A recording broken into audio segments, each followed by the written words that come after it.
Posibleng mapilitan ang ilang business owners na magsara ng negosyo kung magpapatuloy ang pagtaas ng presyo ng langis.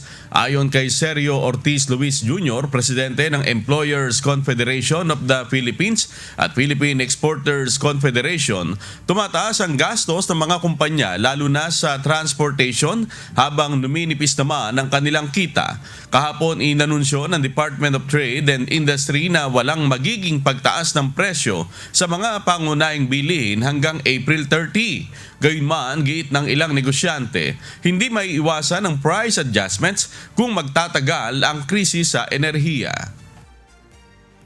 Talaga wala kang magagawa. Kung tumataas ang gastos, duminipis ang kita o nawawala yung kita ng mga nagninegosyo. So, paano gagawin? Maghihinto na lang ang mga yan. Samantala, sinabi rin ni Ortiz na hindi lahat ng kumpanya ay kayang magpatupad ng flexible work arrangement.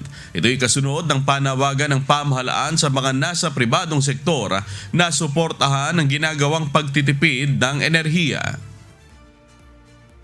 So ano ang sinasabi namin, we're willing to cooperate. Merong mga kumpanya na pwede, pero hindi lahat. No formula can fit all.